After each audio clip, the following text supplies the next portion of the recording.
So, welcome everyone to this live Zoom reading of a full-length play titled Shireen Mai, Mother of God. I'm delighted that we have an international cast of readers from the US, Canada, the UK, and India. During the play, each reader's character name, not their own name, will appear on his or her screen at the bottom, so you will know which character is speaking. The play features Shireen, Mayor Baba's mother, and her desperate struggle to restore her beloved son Merwan to mental normalcy after he became God-realized in 1914. Most of the drama takes place in Mayor Baba's family home in Pune, India, during the years 1913 to 1915, with scenes from 1893, 1927, and 1929 also. Please note, the scenes do not always take place in chronological order. There are both flashbacks and flash forwards.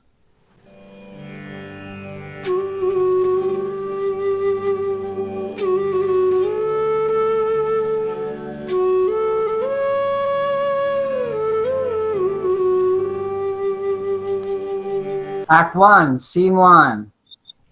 It's the spring of 1927. It's the well house, Mayor Baba's family home in Pune, India. Shireen Mai, age 49, is sitting on a stool in the front room of her house, lovingly folding and unfolding a pair of dhoti-style pants and a white kurta, a long men's overshirt. Off to one side, there's a cupboard built into one of the walls whose door is open. Inside the cupboard are more men's clothes, neatly folded and arranged. The window shutters are partially closed, so the room is darkened at midday. Several Zoroastrian prayer candles are burning as a source of light. From outside, a young girl is singing happily, her voice gradually growing louder as she approaches the house. Thank you for the sun. Thank you, everyone. Thank you for right now. Thank you for your love. Memo, surprise! I'm home early. You'll never guess what. Oh, it's you, Mani. You surprised me. What are you doing home from school so early? It's not lunchtime. What happened? Memo, the nuns let us out early. Students, we have terrible news to report. The Most Honorable Lord Chelmsford died yesterday. Memo, we were all so saddened by the tragic news of Lord Chelmsford's death, even though we'd never heard of him until we were out the front gates. So, only half a day today. Hooray! Memo, I'm starving. Is lunch ready? Is that so? Well, lucky you. Go outside and play then, child. I'll call you when lunch is ready. And don't forget to change first. Memo, are you okay? Are you not feeling well? Why is the room so dark? What are you doing? Who's?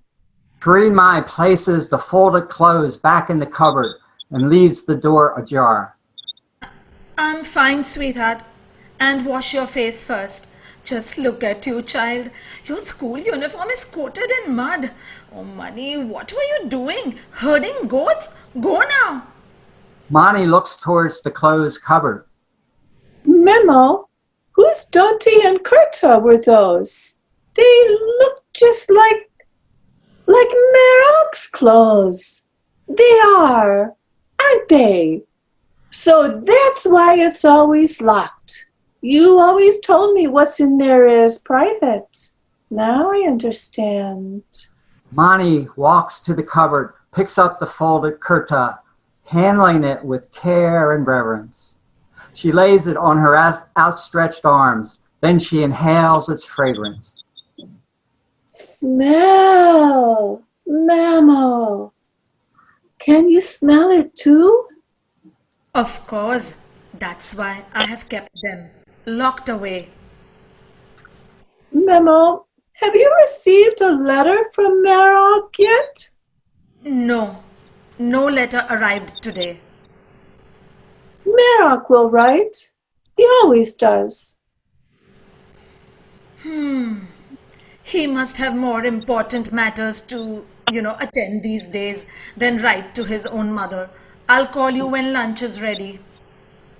Memo, what are you going to do with Merog's clothes? I don't know. Are you going to give them away? Can I have his kurta, please? Perhaps. You don't worry about Merog's clothes. Change your clothes and go outside and play now. Shoo! Mani departs as Shireen Mai places the kurta back in the cupboard.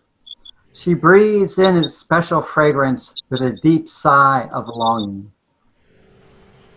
Act 1, Scene 2. This is a flashback. It's May 1894. The Pumpkin House, the family's previous home in Pune. 16-year-old Shireen sleeps on a cot in the front room. 3-month-old Merwan lies next to her, also asleep. Shireen Mai dreams she is standing next to a courtyard well, holding Merwan. A Hindu goddess wearing a green sari slowly emerges from the well. She holds an arti worship tray with flowers, oils, and burning camphor. The goddess beckons to Shireen. Om Namah Shivaya. Om Namah Shivaya. This child of yours is of divine origin. He is Parameshwar. He belongs with us, we who dwell in the celestial realms. I have been sent by Lord Indra himself to bring this child safely to his true home. So kindly give me your son. Om Namah Shivaya. Shireen backs away, clasping baby Merwan tighter. Om Namah Shivaya. Did you not hear me? I said, give me your son. This child does not belong to you. The gods of the celestial cities are eager to worship him. No, he is mine. Om Namah Shivaya. You are mistaken.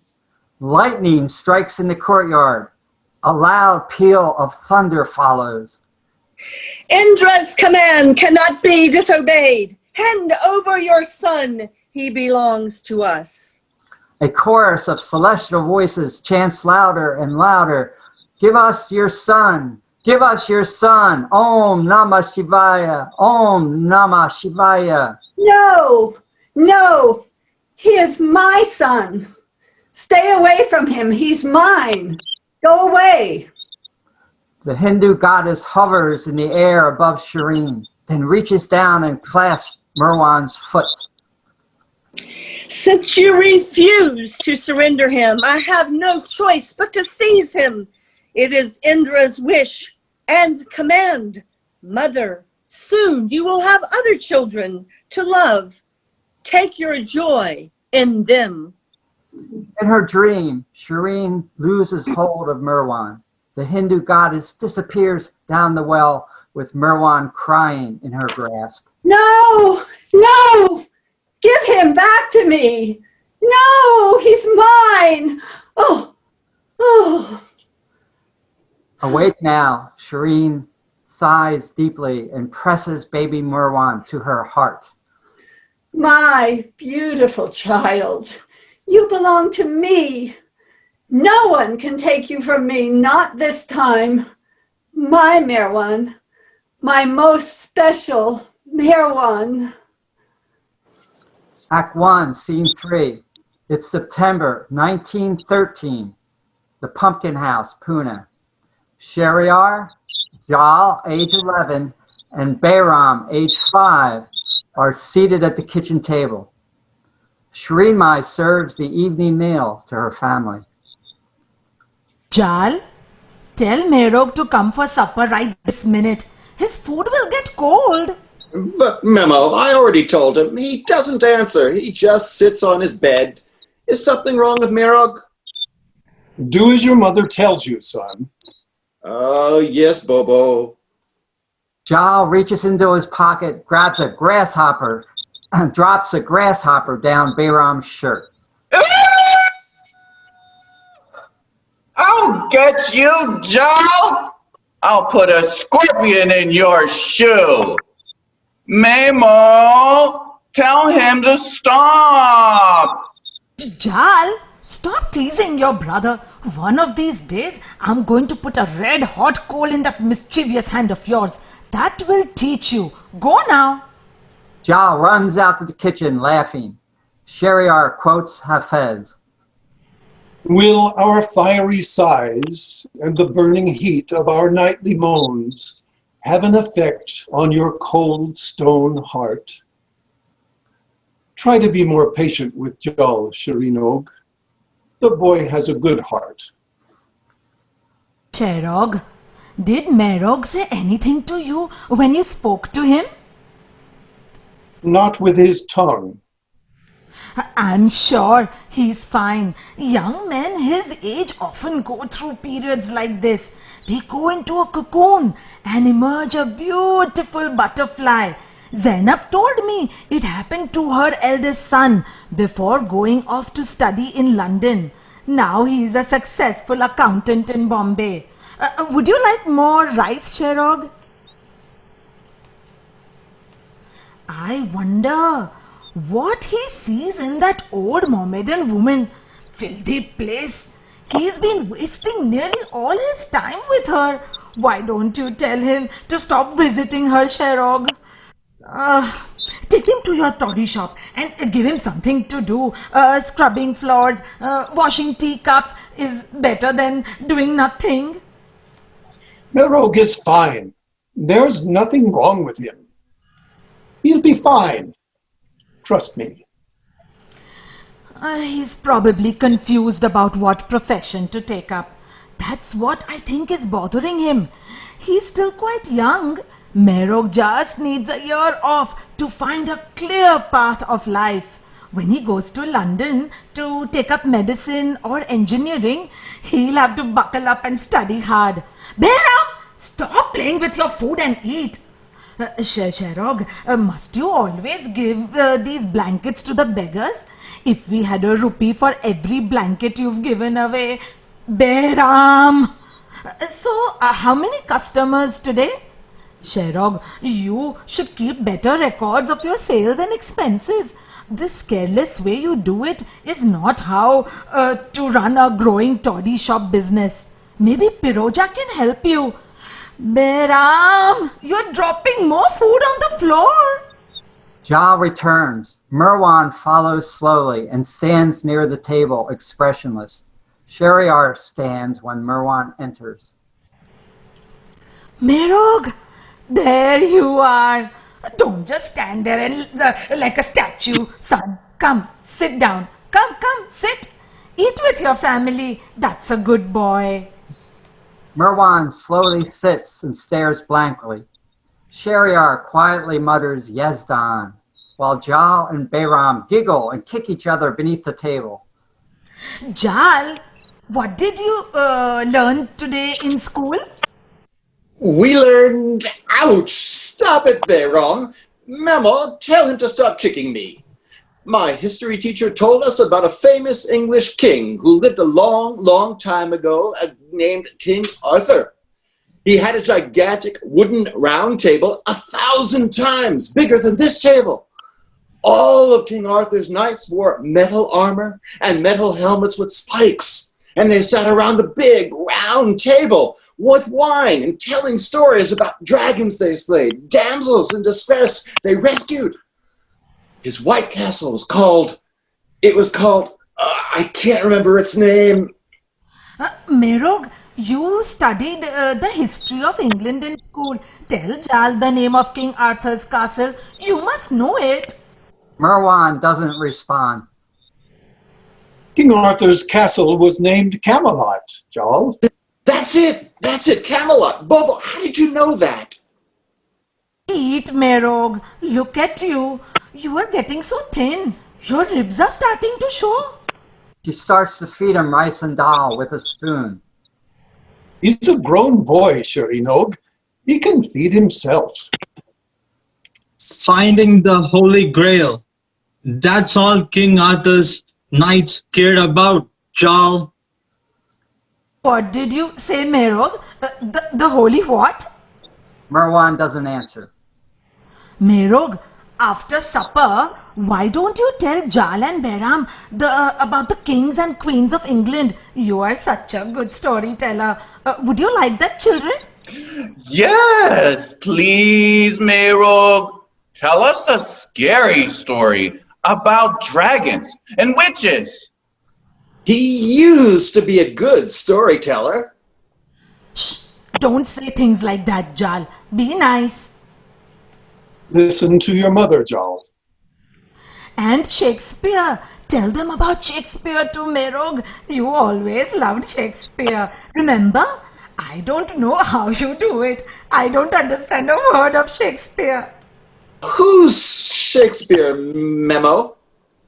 Oh, he wrote plays a long time ago in England in some kind of funny English that's hard to understand.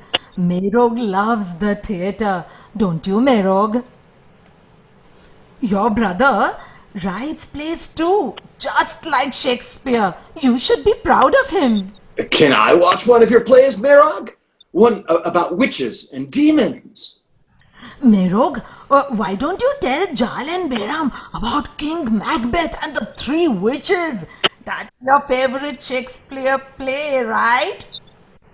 Never say that word. It brings bad luck.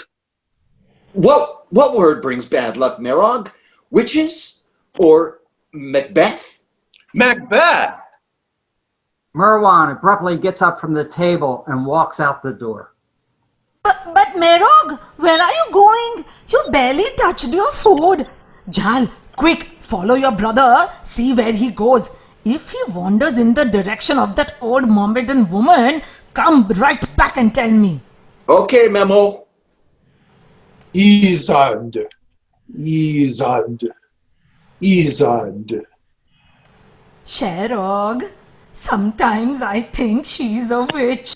That old Mohammedan woman cast a spell on my son. Merog is fine, Shireen. There is nothing to worry about. No one cast a spell on our son. You are right, Sherog. I just want him to eat. If he goes to England as thin as he is, he'll get pleurisy. Behram, you still haven't eaten anything. Do you want to get sick too? Sherog, what do you think would be the best profession for Merog? Medicine or engineering? It is in God's hands, Shireen. I think engineering. Faranosh told me electrical engineering is the best profession for the future. Soon all of India will have electricity generating plants and electrical engineers will be in great demand. She removes Behram's half-full plate. What's wrong with my three sons? Nobody seems to be enjoying my cooking. Your sons are taking after you, Sherog. I love your cooking, Shireen. Ta'ame beheshte. Food from heaven. Ta'ame beheshte, heaven my foot. If my family doesn't start eating what I cook, all hell is going to break loose in this house. Act 1, Scene 4. It's November 1913. The Pumpkin House. Shireen Mai, her mother, Golandun, and her sister, Paroja, are seated around the kitchen table drinking tea.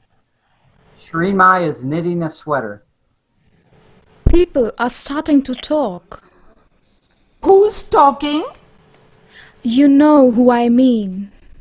Let those busybodies gossip all they want. See if I care.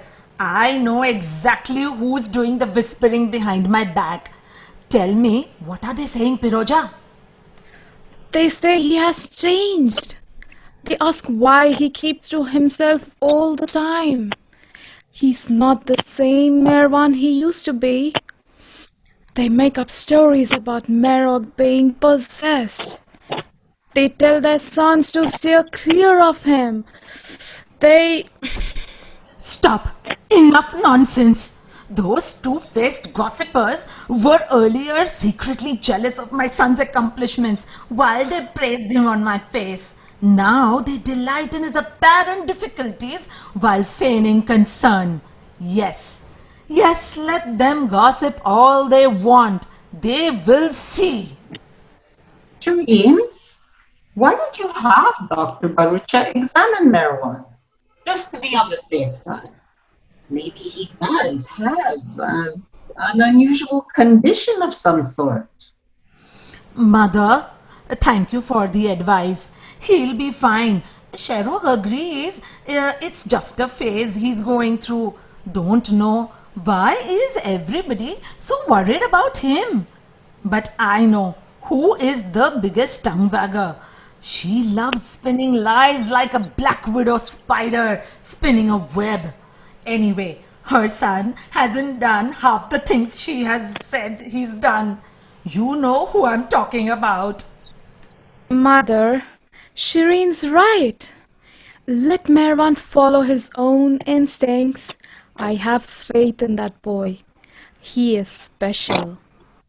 Merwan enters the house and goes to his room without acknowledging his family.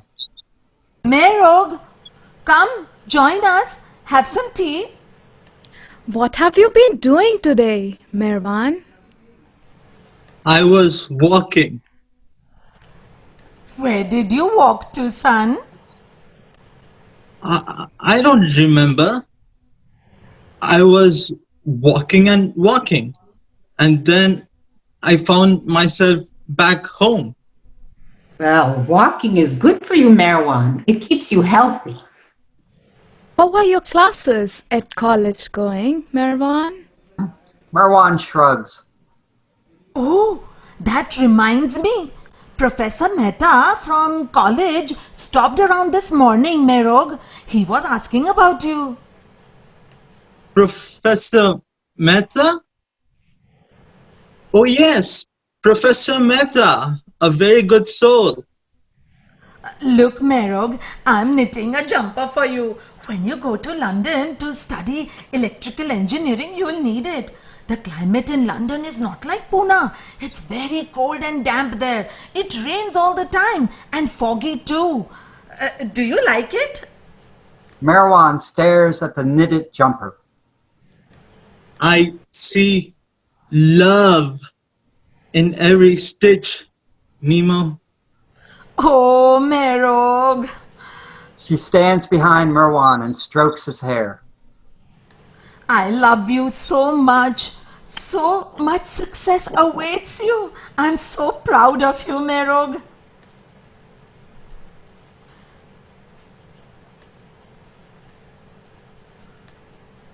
Roja. Come with me, Merwan. Come. I want to hear what's been in your mind lately.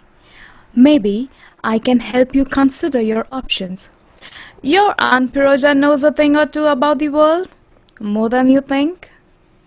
Shireen Mai watches them leave, deep in thought. Act 1, Scene 5. The year is 1927, the well house. Shireen Mai sits at the kitchen table writing a letter. Next to her is a neatly folded pile of Merwan's clothes. My dear son Merwan, I am writing to tell you that it has been many days since I received a letter from you. You are supposed to come but have not come. So, are you coming or not? I am going for one day to Udvada to bow down at the fire temple. I am applying the dhuni ash to my hand as you advised. Everybody is all right and send you their regards. Mother Shireen Mai. P.S. Are you coming or not? And please write clearly. Act 2, Scene 1. It's January 1914, the morning after Babajan kissed Merwan. The pumpkin house. Shireen Mai serves breakfast to Shariar, Jal, and Bayram. Merwan's place is empty. The boys kick each other under the table. Jal, stop teasing your brother. Hurry up and finish your breakfast. You will be late to school. Bayram, don't pay any attention to Jal. Now where is Merog? Did he go out early, Jal? I didn't see him leave, Memo. I'll go up and see if he's in his room. No. You stay here and finish your breakfast. I'll go. But I can go. Do as your mother tells you, Jal. Okay, Bobo. Shireen Mai softly knocks before entering Merwan's room. He lies motionless on the bed, staring into space. Merog, are you there? Merog, get up. It's late. Breakfast is ready. Get up, Merog. Merog, can you hear me? She opens the shuttered window and sits at the foot of his bed. Come on, Merog. It's time to get up. Merog, can you hear me? She waves her hand in front of his face. Merog, can you see me? Oh, Merog, my darling, Merog, what's happened to you? Are you feeling ill? You don't feel warm. Speak to me, Merog.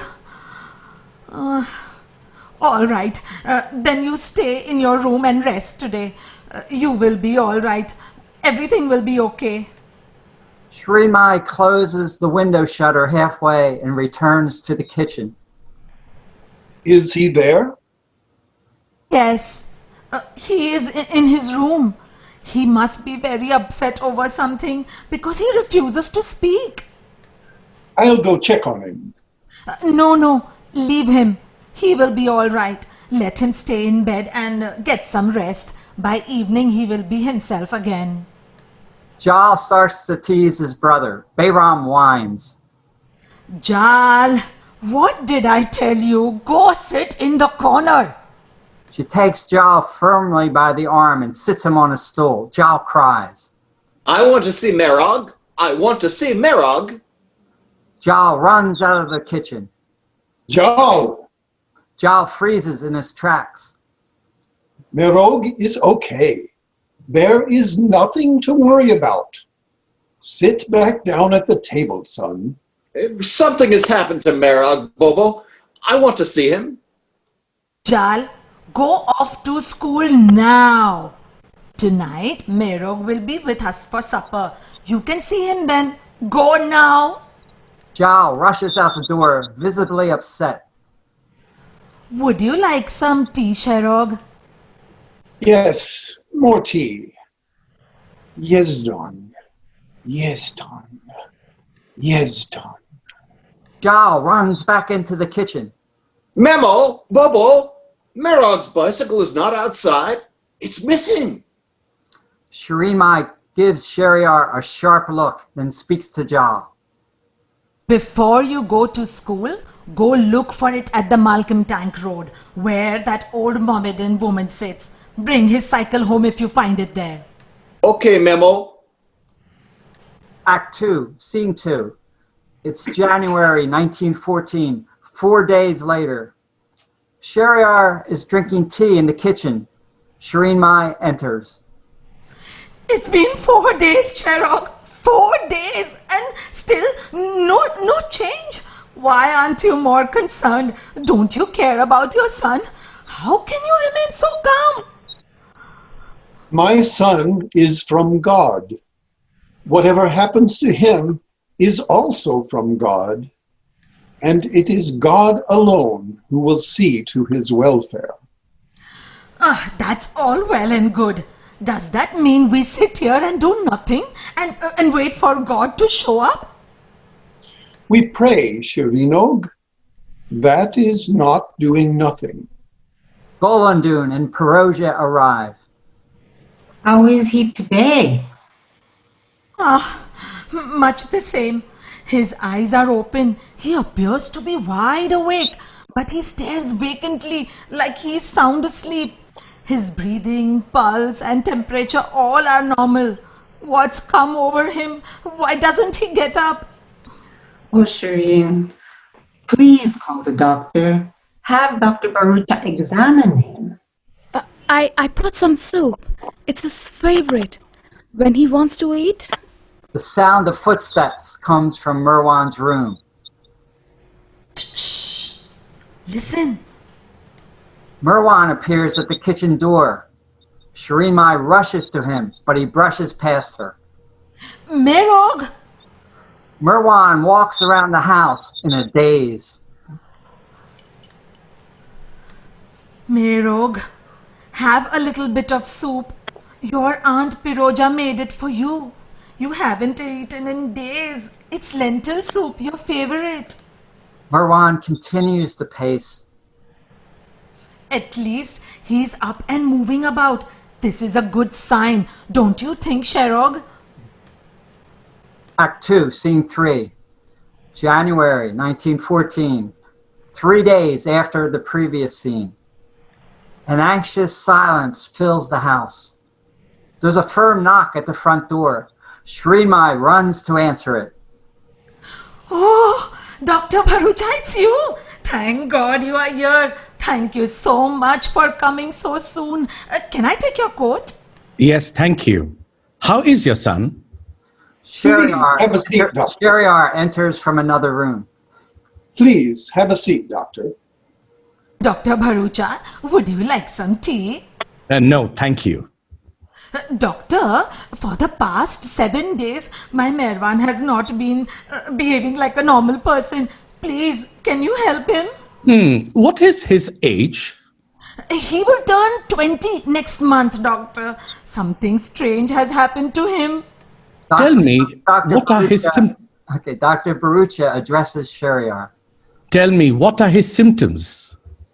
Doctor, first he lay in bed for 4 days, just staring into space with open, blank eyes. He showed no response to the outside world. He did not move a muscle. And then on the 4th day... Oh, my son, my beautiful child. We should have called you sooner, Dr. Barucha, but we thought... I know this must be very difficult for you, but I need to gather some facts before I examine him. Please continue, sir.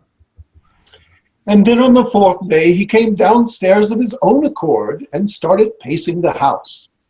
That was 3 days ago. He seems like a somnambulist. He paces and paces until somebody stops him. And then he just sits for hours, not moving, staring into space. He has no interest in food, doesn't speak a word. Do you think you can help him, Dr. Barucha? Please, you must help him. I beg you, my son. I will try my best, Shireen. May I ask you, did Merwan's symptoms come on suddenly, or was there a gradual onset? Jal and Bayram enter. Jal puts his arm around his mother. Bayram sits on his father's lap. For the past, since when, Sherog? Last May, yes. That's how long he's been acting strange. He rarely speaks. He used to be so lively and then all of a sudden, about a week ago, he became a mere shadow of his former self. We thought it was just something he was going through, like young men sometimes do. Dr. Barucha, we should have called you sooner. We didn't realize. Where is he now? He's in his room. Shall I get him? Yes, please do. While Dr. Barucha chats with Sheriar, Shireen Mai leaves and coaxes Merwan to join them in the front room. Jal, take your brother and go outside and play. Here's a paisa. Go buy some candy. Two paisa, please. Sheriar obliges. Jal takes both paisa and runs out the door, Bayram in hot pursuit. Give me my paisa, Jal. Oh, you better not eat my candy. Dr. Barucha approaches Merwan. Hello, Merwan. How are you today? Your family is very concerned about you. Is it okay with you if I check a few things? Dr. Barucha takes Merwan's pulse. You say he's not sleeping. Not at all. As she said, it's been 7 days now. I see. Very unusual. He takes a flashlight from his bag and shines it in Merwan's eyes. No dilation. Do you have a match?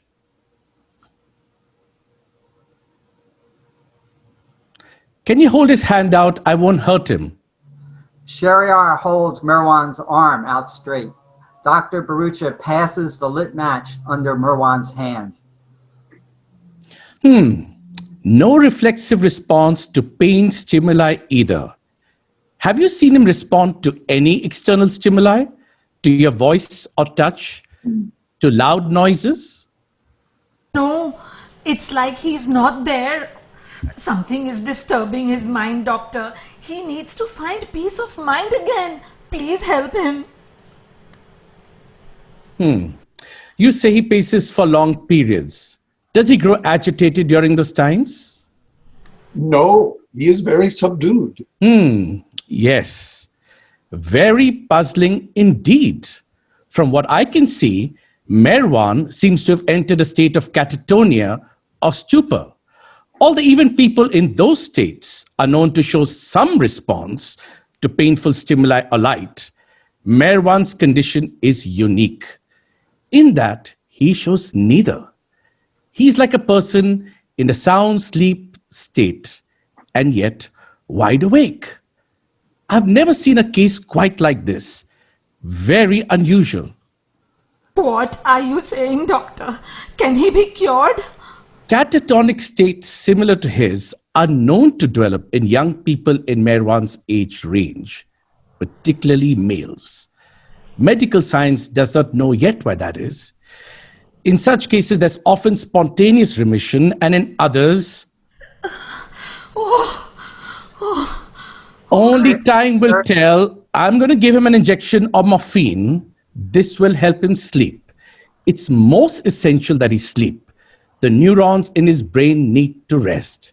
When his brain and other systems in his body are rested, there will be a greater chance of his neurological functions returning to normal. I understand. Dr. Barucha takes a syringe from his bag and gives Merwan the injection.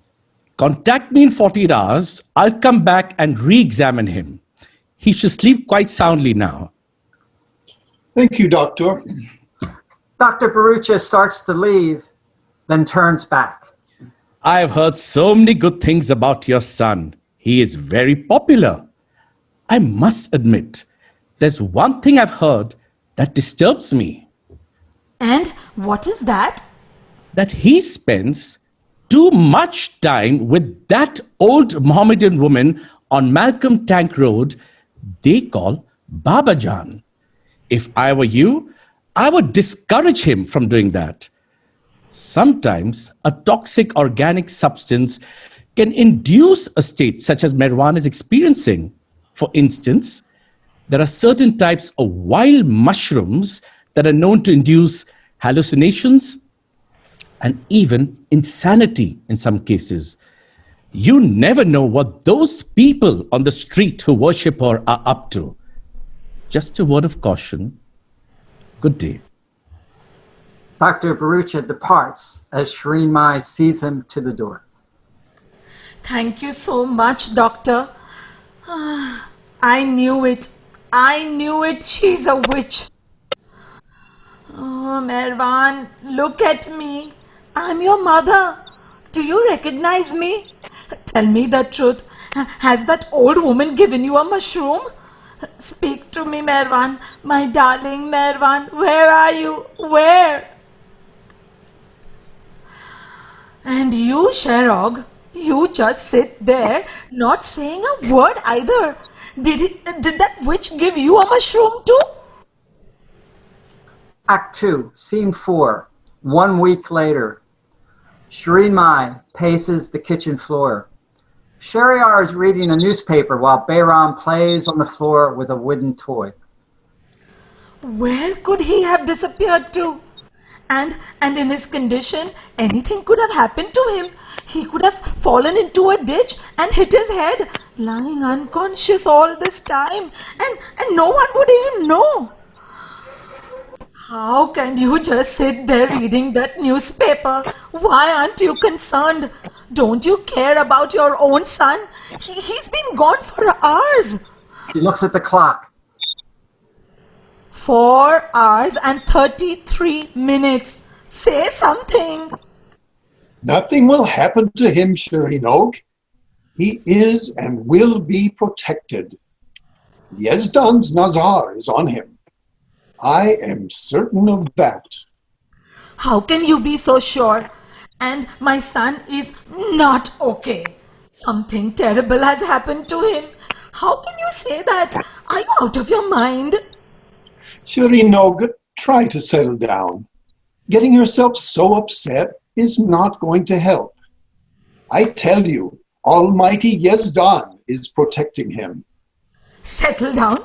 How can I settle down? The doctors have not helped. They are all a bunch of useless quacks. Holds up various medicines one by one. These Ayurvedic medicines will restore his balance. These homeopathic remedy, these silver injections, these herbal mud packs, all useless. Witchcraft. It's all witchcraft. Boiled toad legs wrapped in spider webs would be just as effective. Someone's put an evil eye on my son. That's what I believe. And it's her. I know it. It's Yazdan's all-seeing eye that is watching over him, Shireen. I am sure of that. If that's so, then why isn't Yazdan? He's back, Memo. He's coming now. Oh, thank God. Thank God he's safe.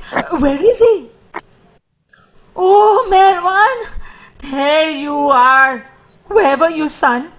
You can't just wander off like that without telling us.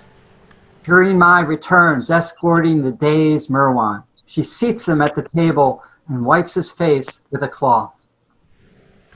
Now this is the last straw, Merog. Now you listen to me. You are going to eat some solid food, whether you want it or not. You can't just live on milk.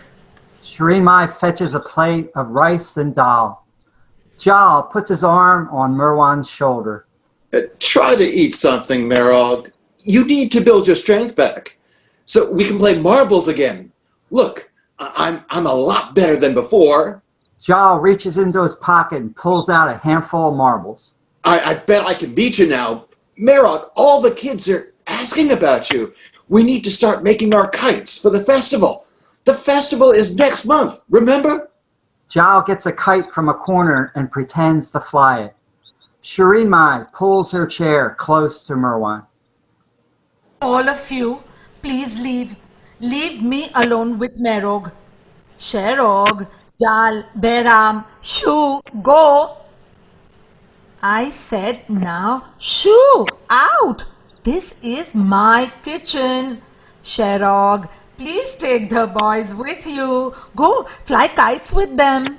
Come on, Bobo. The wind is good today. Zhao licks his finger and holds it up. It's from the east. Zhao and Bayram take Shahryar by the hand and lead him outside. Shireen Mai fusses over Merwan, brushing his hair and stroking his arm. Merog, you need to take some nourishment, just a little. Do it for me. It will make me very, very happy if you eat something. Please, please, Merwan. You know how much I love you. We are all so worried about you. Your father will be very happy too if you eat something. Merwan shakes his head no.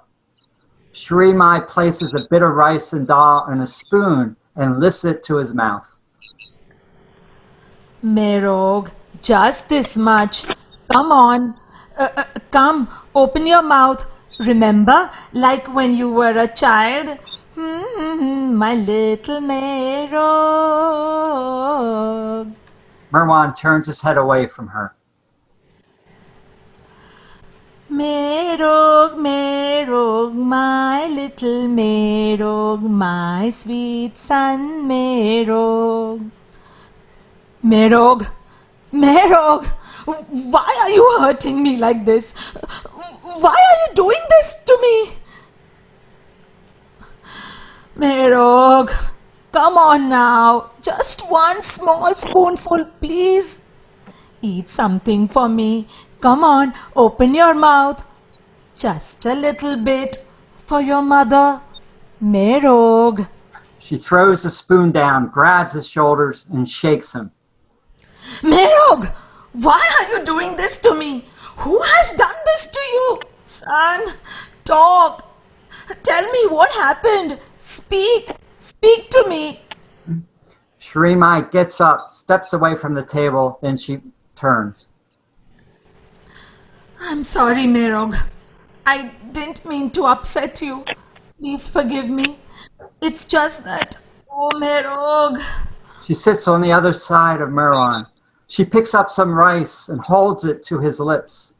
Merwan shakes his head. She forces the rice into his mouth. All you have to do is swallow, Merog. That's all you have to do. Swallow one time for me. Merwan spits out the rice. Shireen Mai jumps up from the table. What am I going to do with you, Merog? This can't go on. You're killing me. I'll take the food to my room. I'll eat it there. To your room? Do you promise to eat it in your room? All right then. She fondly pinches Merwan's ear. And I want to see the plate empty when I come up in the morning. Shireen Mai takes his plate and adds 2 chapatis. Let me carry these up for you. Merwan takes the plate and leaves the kitchen. Wait a second, Merog. Shireen Mai takes an apple from a bowl and puts it on his plate. You are still the apple of my eyes, Merog. You always will be. Merwan turns and walks to his room. Shireen Mai fetches a broom and slowly sweeps up the rice Merwan spat out. She looks calmer, but then abruptly sits. She puts her head in her hands and weeps. Act 2, Scene 5. The year is 1927, the well house. Shireen Mai is writing a letter to Merwan.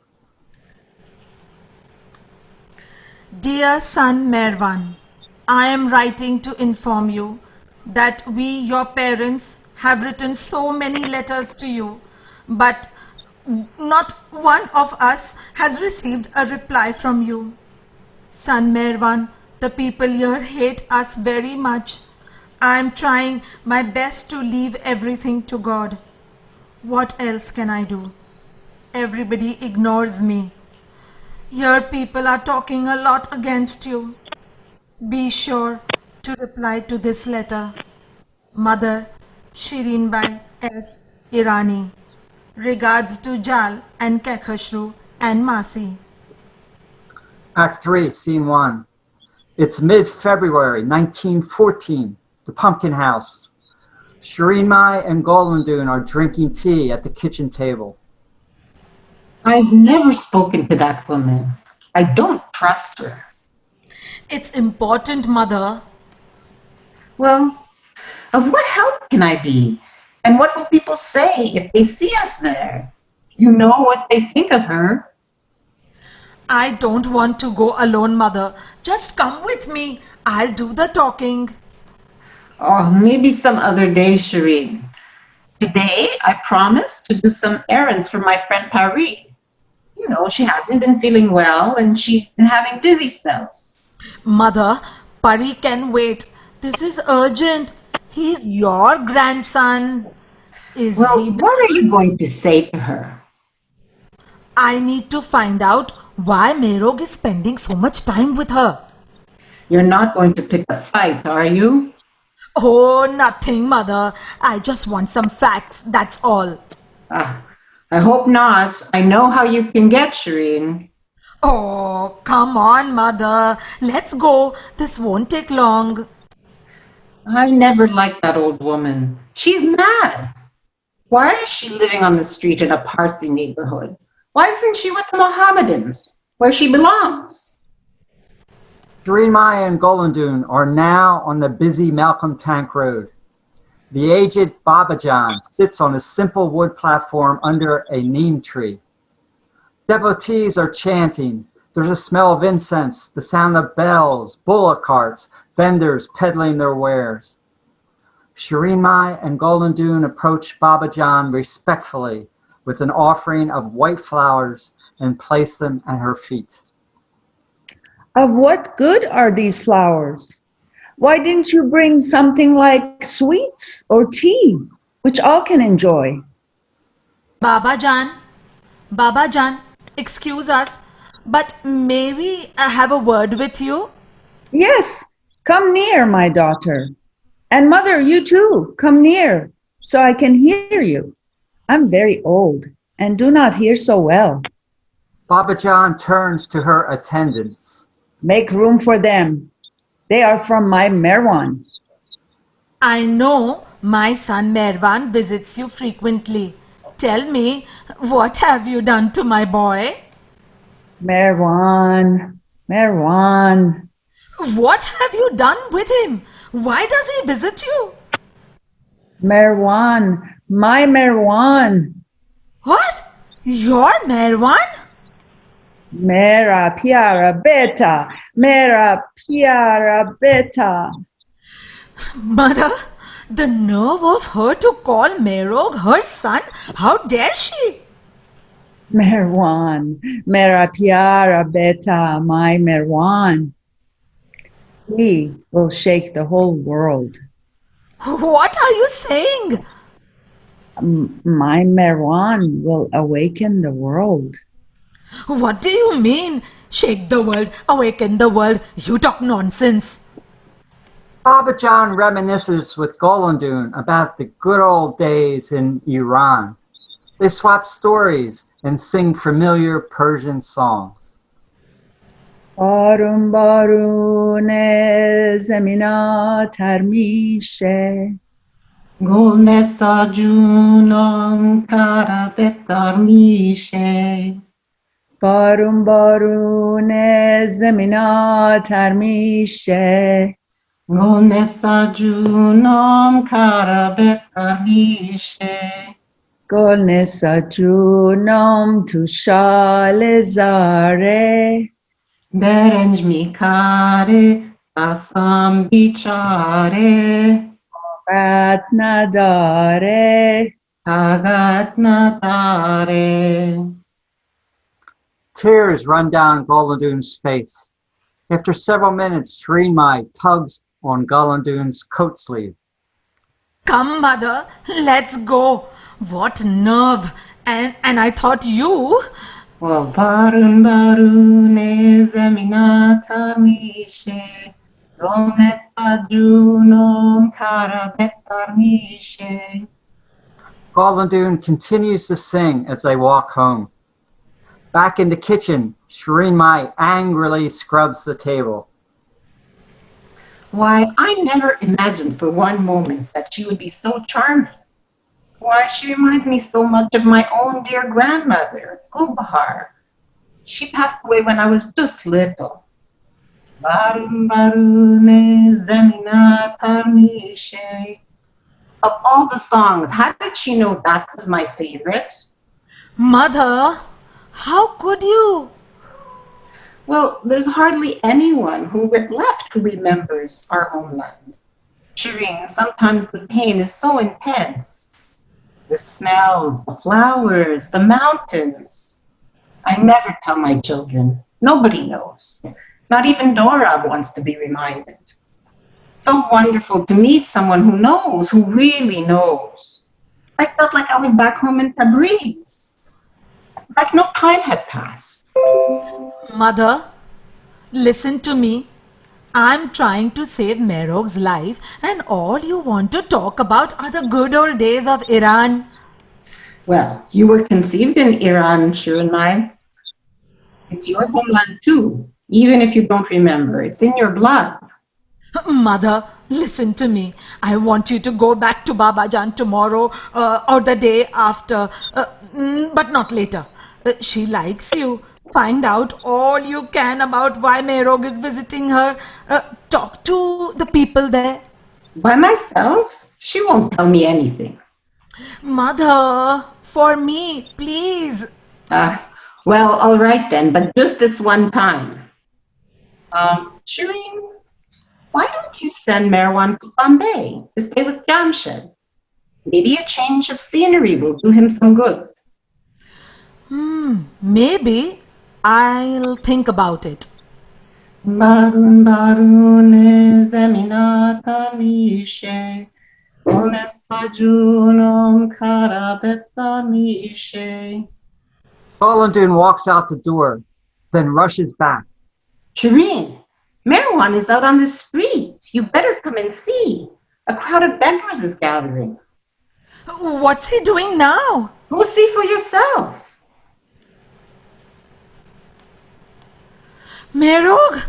No! Stop! Merog! Sheriar follows her.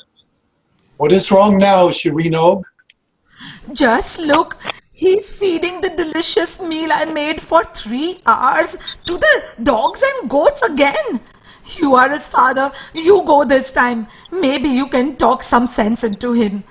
What will people think? I can't take this anymore. Shireen Mai storms back inside. Hafeza, Tarke Jahan Goftan Tareke Koash Dere Ast. O Hafez, to renounce the world is the way to ultimate happiness. Merwan, son, come with me. Jal and Bayram bound down the stairs into the kitchen. Bobo? Memo? Merog? Where is everyone? Is everything okay? Act 3, Scene 2. It's April 1914, the Pumpkin House.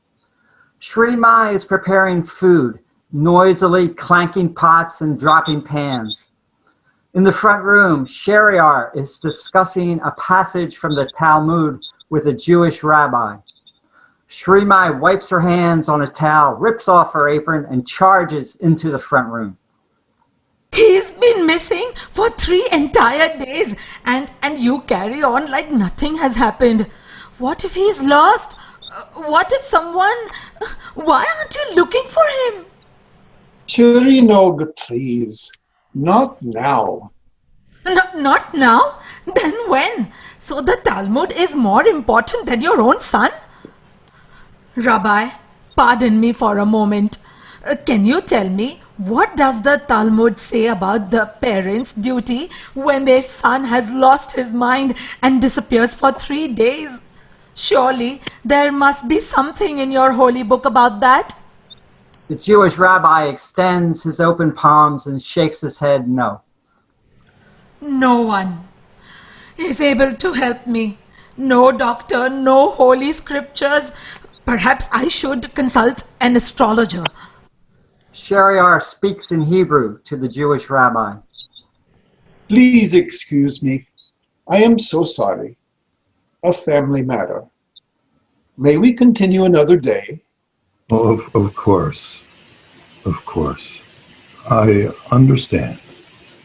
Please forgive me for interrupting. He bows respectfully to Shariar. Shalom. Then he gives Shireen Mai an extended bow. Shalom. The Jewish rabbi puts on his black hat and departs.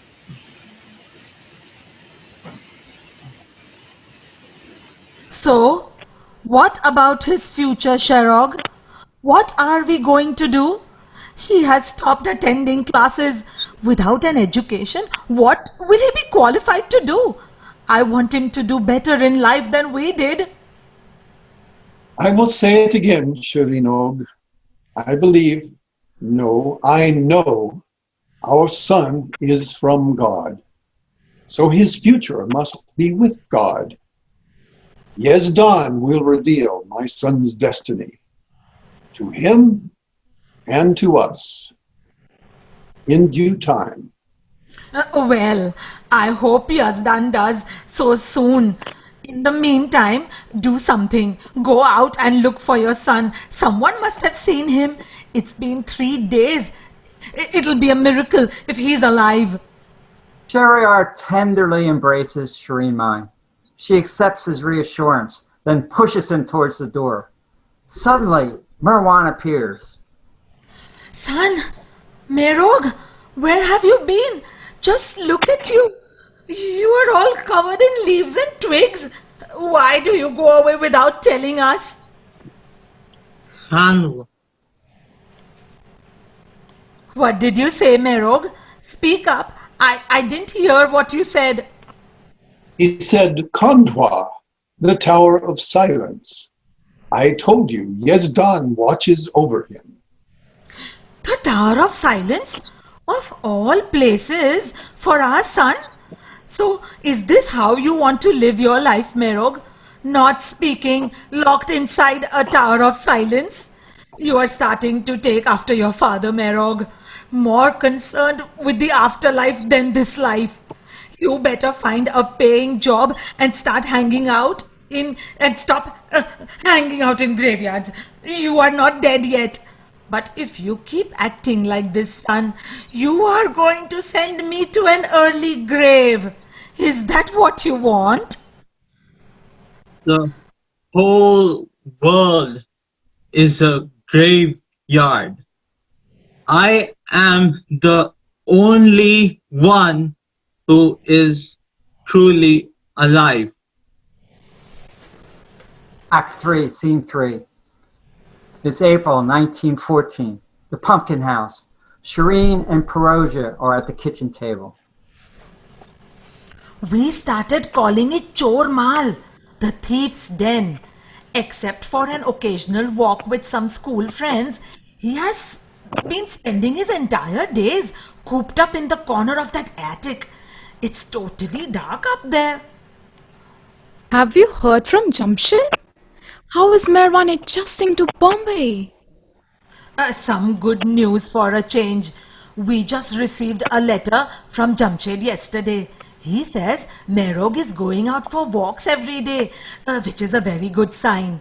In the mornings, he goes to Chopati Beach, and in the afternoon, he visits Victoria Gardens, just opposite their flat. Jamshid says his eyelids are starting to blink instead of that awful vacant stare at all times. Knock the wood, Piroja. I'm keeping my fingers crossed and praying, of course. That's wonderful news, Shireen. Like I have been saying all along, in his own time, he will return to normal. Shireen, show me where in the attic. I want to see the thief's den for myself. Yes, come. They climb the steep steps to the attic. Over there, in that corner. That's where he was sitting all day. Oh my, such a cramped space. What's that foul smell, Shireen? Is there a decomposing bat or some animal up here? I don't know. There was no smell 2 days ago. I don't see anything. You know my sense of smell is better than yours. Check inside that trunk, that one, in the far corner. Shireen Mai opens the small trunk. She gasps, then starts to gag. She slams the lid down in disgust, falls to her knees, hands over her mouth. Shireen, what is it? Rotting food. So this is what he does with it? Maggots. Oh, Piroja, my son, my most precious son. What is happening to him? What will become? Piroja puts her arm around Shireen Mai. I am sorry, Shireen. Let's go downstairs. I'll clean this up later. Come, come. That's the final straw. From now, he eats at the table with the rest of us like a civilized human being and starts eating meat like the rest of us too. From downstairs, Golondun shouts. Shireen, are you home? Coming, mother. Shireen Mai and Piroja join Golondun in the kitchen. Shireen, are you all right? You look so pale. I am haunted by the ghost of my son. Oh, Shireen, don't say such things. It will bring you bad luck. She had a fight, mother. She will be okay. Well, what happened? It's nothing, mother. Piroja gestures to Golondun to change the subject. Shireen, I went to see Babajan today, as you requested. I do love that old Mohammedan woman. I feel so happy in her presence. I haven't felt that way in such a long, long time. Not since, well, let me tell you, those tongue waggers have her all wrong. I don't know if she's a genuine saint, but she is definitely not a witch. I can assure you of that. What did she say, mother? You're not going to like it, Shireen.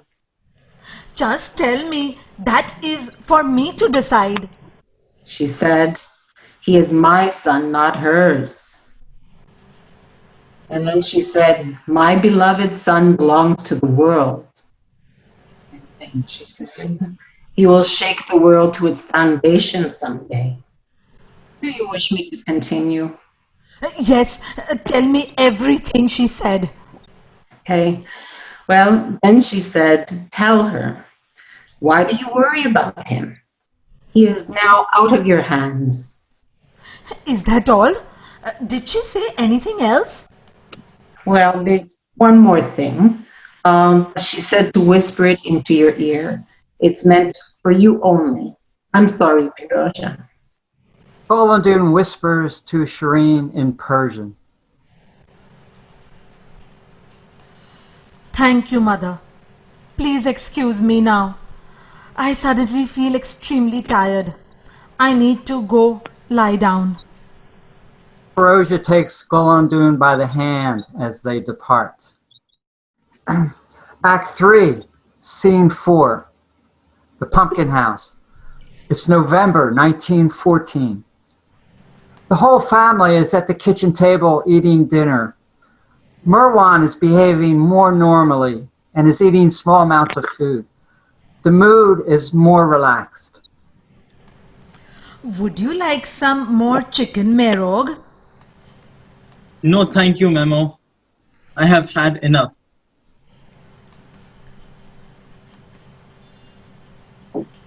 Ciao. I know a joke. Tell us, Jal. What day of the week do chickens hate the most? I don't know. Do you know, Merog? I know, but let hear Giles say it. Fry FRY days. You want to hear another one? Why did the... That's enough, Jal. I don't get it. When can we start making kites again, Merog? Latu and Kodu won the festival this year, but we're a whole lot better than they are. We would have won. Isn't that right, Bobo? Tell Merog how good we are. We can cut their strings like a hawk swooping down on a chicken. Never mind kites, Jal. Merog, listen to me. It's time for you to get a job. You seem a lot better now. I know you've been mentally upset about something all these months. But if you engage in steady work, you'll become your old self again very soon. And then, when you're ready, you can go back to Deccan College and finish your degree. You are still a young man, Merog. Your whole future is in front of you. What do you say, son? No, Memo. I can't go back. It's no longer possible. The past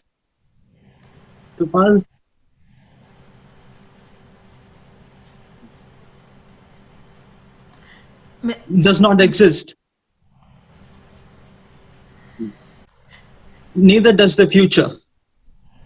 Merog, you can't be wasting your life visiting these saints and holy men. First it was that old Mohammedan Babajan, and now it's that Hindu yogi in Sakori. Merog, if you only knew how much you are upsetting me. I'm getting ulcers worrying about you. It's about time you start thinking about getting married and raising a family. Merwan starts to get up from the table. No, you stay here and listen to me. I've found a good job for you with Mr. Daruwala, a brick manufacturer in Pune. You will be starting this Monday. Yes, Memo. Whatever you say.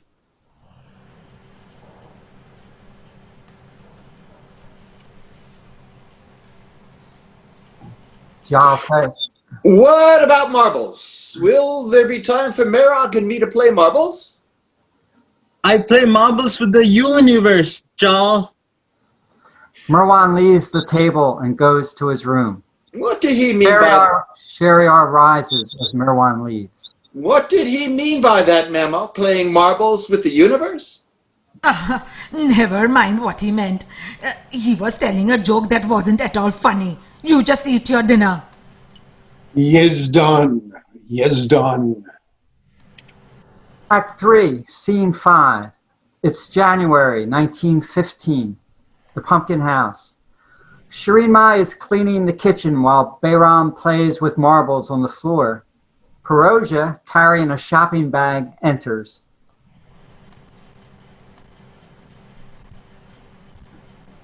Hi, Shireen. Giles stopped by this morning. He said you wanted to see me?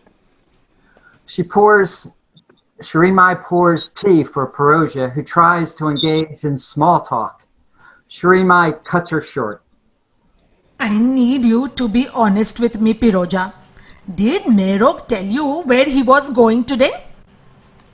Yes, he said he was going to Bombay to visit Jamshid. Look at this lovely blouse. I bought at Shardi's. I haggled him down to 75 paisa. I love the color. He didn't go to Bombay. He told me too. But he was going to Bombay, but that's not where he went.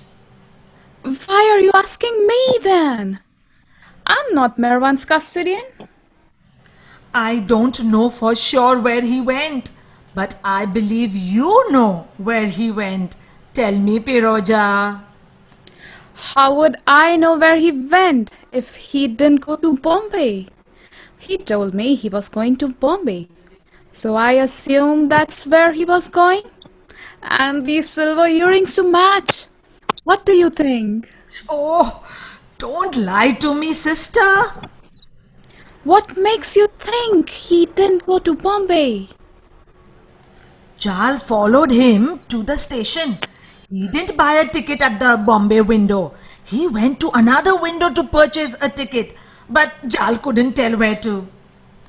Shireen, I am not privy to all Merog's comings and goings, or to his secrets. I know as much as you, which is, he supposedly went to Bombay to visit his brother Jamshed. You know, he quit his job with that brickmaker after only 3 weeks. I'm doing my best to find him another job. A teaching position at a school in Gujarat has become available. But how can I find him a job when he is not here? Sister, you are not helping him by encouraging his irresponsible, behavior chasing those saints. Did he or did he not go to Sakori instead to be with that dirty yogi Maharaj? Tell me the truth. I am telling you all I know, Shireen. I don't know what else to tell you. I have to go now. I have children of my own, and Dorab needs me too. Merog lies to me. My own sister lies to me. Everyone has turned against me, including my own family. What have I done to deserve this? Go, see if I care. Shireen Mai hustles Paroja out the door. Now I know I can trust no one, not even my own sister. Shireen Mai slams the door hard. A jar of flour falls and breaks on the tile floor. She curses as she sweeps it up, then sits, tapping her fingers. After a moment, she decisively puts on her coat and rushes out the door, heading towards Malcolm Tank Road. Tell me, when is my son coming back home? I know he went to Sakori. When is he coming back? Oh, my beloved son, my son. He is not your son. He is my son. And from where did you bring him? From where did he come? Do you know?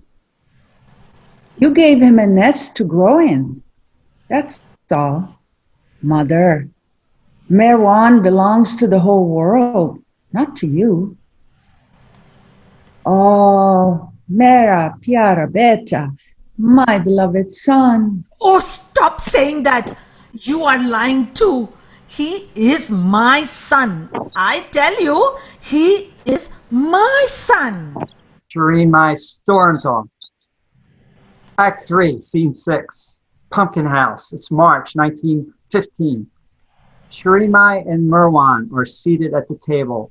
Bayram plays on the floor. Merog, why did you quit your teaching job? Your salary was very good. It was a big headache to me. That's the way it is in the world, Merog. Work is not supposed to be fun. Life is hard. When will you realize this? I didn't quit. They fired me. They fired you? But why? They didn't say. What are you going to do now? You can't stay home all day or continue wasting your life in Sakori. I am telling you for the 100th time, get a job and keep it. Do you understand what I'm trying to tell you? Merwan stares straight ahead. You are 21 years old, Merog. You are no longer a boy. Look at your friends. They are either studying hard in college or they already have a good job. Do you know the humiliation and pain you have caused us? Do you know what they are saying about you? Merwan is going to run away to the Himalayas and become a naked sadhu like that Upasni Maharaj. Such a good boy was Merwan, the son of religious and respected parents, that he should visit the haunt of that witch is a sin. Merog, don't you care what people think of you and your parents? And your poor brother Jal, his friends ridicule him. Thanks to you, we are the laughing stock of Pune.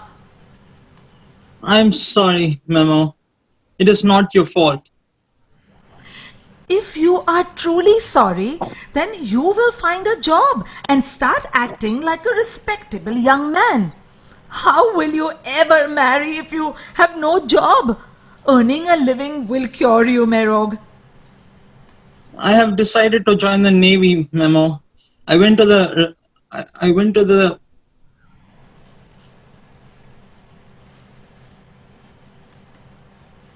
Recruitment office. recruitment office yesterday and filled out the papers. What? You did what? I'm going overseas to fight in the war. You will do no such thing over my dead body. But I already enlisted. I signed my name to the papers and took an oath. That doesn't matter. Your father will take care of that. You are not going to war. Not you. You will stay home here in Pune. But Memo, if I'm old enough to work, I'm old enough to fight in the war. Stop talking nonsense, Merog. Stay here and watch Behram. I am going to talk to your father. Shireen Mai leaves, but returns immediately. And there's rice and mustard greens on the counter in the blue bowl. And I just made your favorite sweet, almond till chicky. It's still warm. Stay right here and look after Behram. And don't you dare wander off anywhere, Merog. Do you hear me?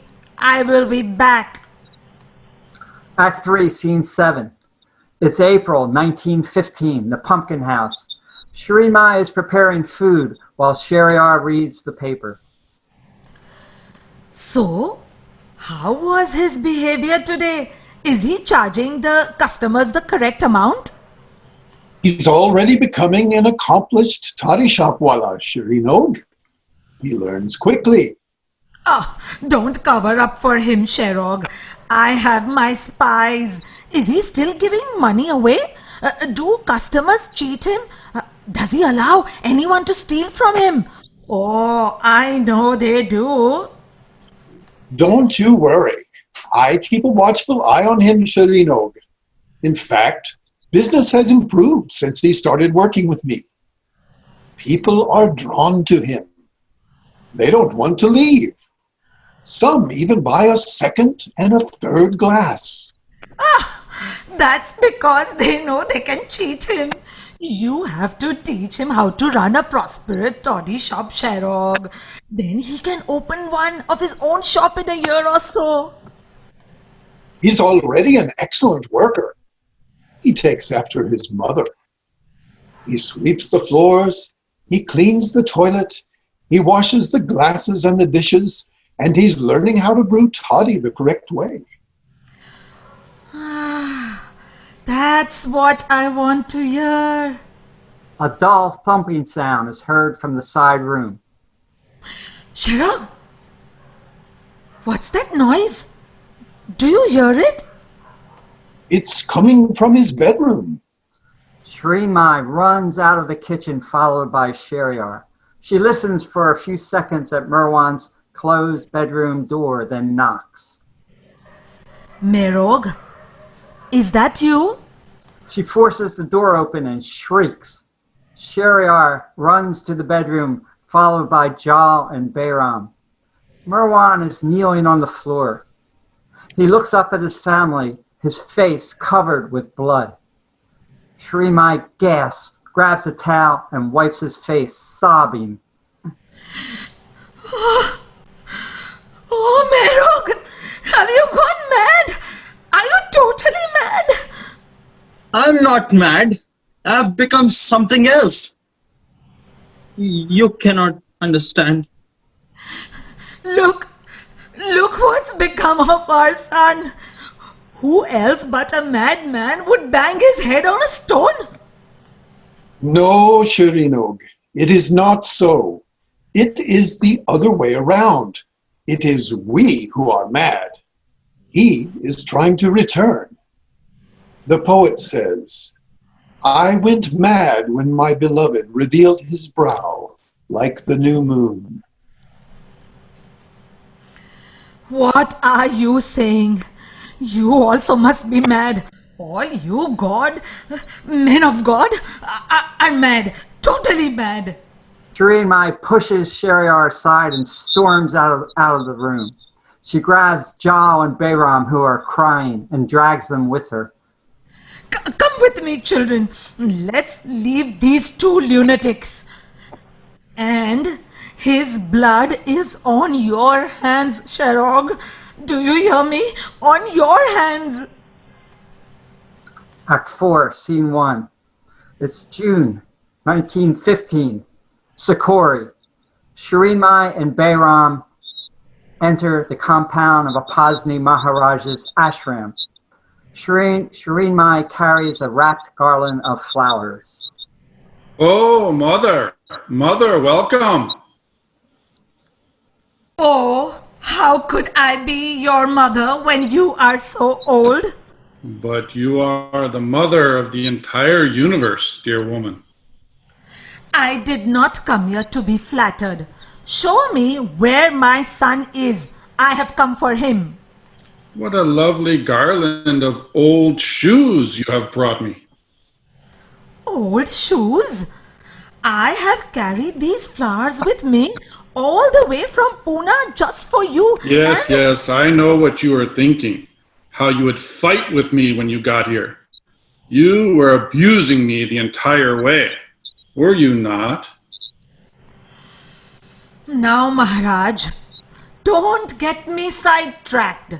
I have come to speak with my son. Where is he? He is somewhere around the grounds. I don't know why he stays here.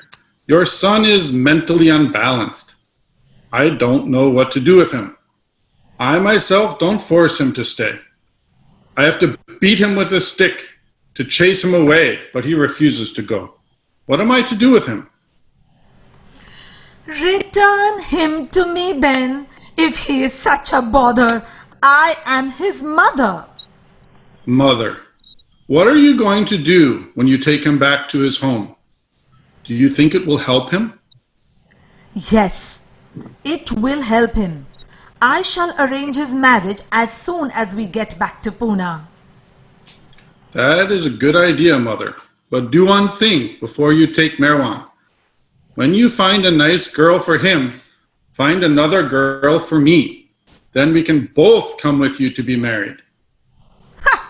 Who would give his daughter to a man like you? But since I am your son, how can I be unsuitable? Stop teasing me, Maharaj.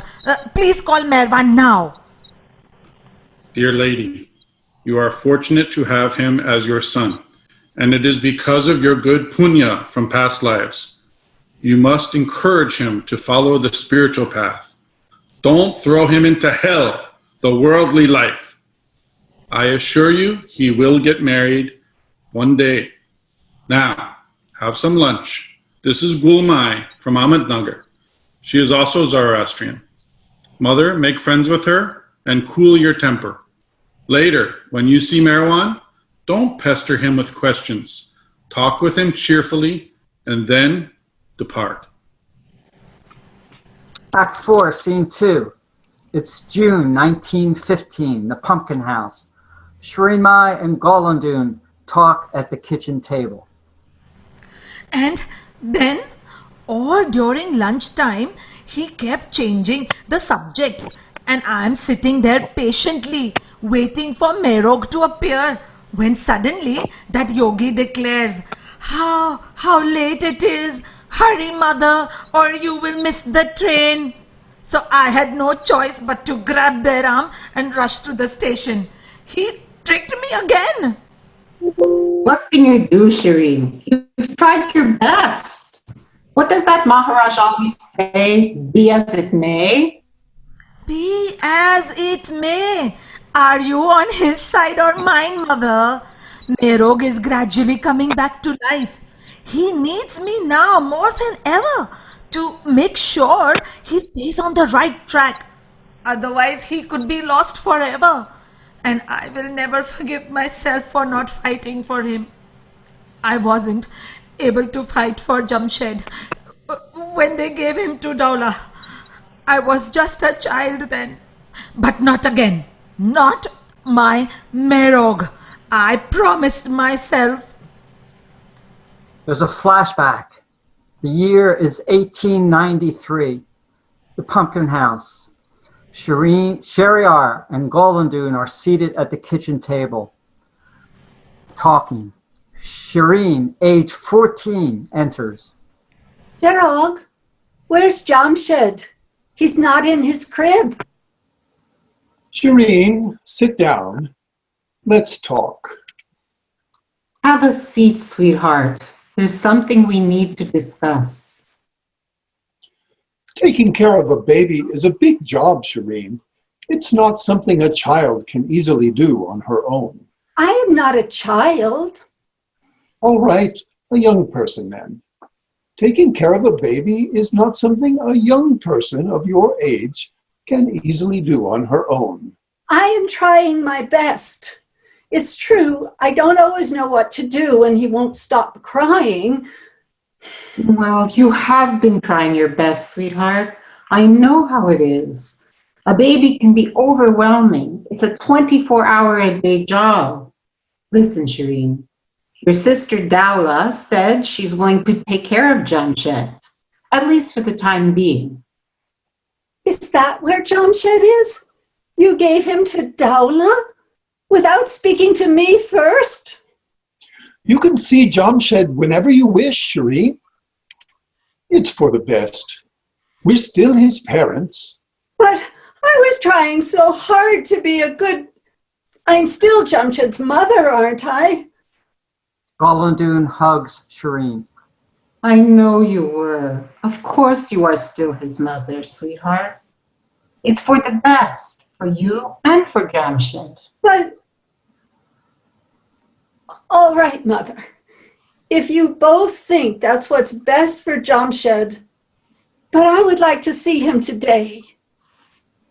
Why don't we wait a few days and give Jamshed a chance to settle into his new home? But you just said I could see Jamshed whenever I wanted. We'll visit him together after a short while. It's for the best, Shireen. Yazdan will be looking after Jamshed too. But I was trying so hard to be a good mother, wasn't I? Was I such a bad mother to Jamshed? Is that what you both think? That is what you think, isn't it? The flashback ends. We are back in June 1915. It wasn't your fault, Shireen. Stop blaming yourself. You see how it all did turn out for the best? That may be, but right now it's my duty as a mother to rescue Merog. I love him. He's special. Even you say that. Well, it's Merwan's decision to stay or leave Sakori. He's not a prisoner there. Mother, listen to you. You are talking like that mad yogi. Don't you see? He's being brainwashed by that powerful Maharaj. He has certain siddhis. If I could only see and speak to Merog, I'm not going to get any rest until I do. Well, then why don't you fight fire with fire? Go to see the holy man, Narayan Maharaj in Gidgon. If you could get him on your side, he would be the one person able to persuade Upasni on your behalf to give Merwan back. I've heard so many good things about Narayan. They say he's very gentle and kind. Ah, that never occurred to me. What a good idea, Mother. Let's do that. Come with me. Again? Shireen Mai squeezes Golandun's hand. Well, all right. I give up. That Maharaj isn't the only stubborn one around here with a person with powers. The two of you are like two bulls in the same field, butting heads. Shireen Mai and Golandun are now in Kedgaon, speaking to the perfect master, Narayan Maharaj. So I beseech you, Sri Narayan Maharaj, please help me in any way you can. I only want what is best for my son. My family has been put through so much suffering for a long time now. His father, who is a highly respected and holy man in Pune, and I both feel it is best for Merwan to find a good job and to settle down. Dear woman, you are very, very fortunate. Your son is Jagat Narayan, the Lord of the universe, and you yourself will be adored in times to come as the mother of the entire universe. But Sri Narayan, you speak just like that Babajan. I don't want to be the mother of the entire universe. I just want to be my Merwan's mother. Even if he is Jagat Narayan, as you say, I am still his mother and he my son. Have patience, mother. Everything will soon be all right.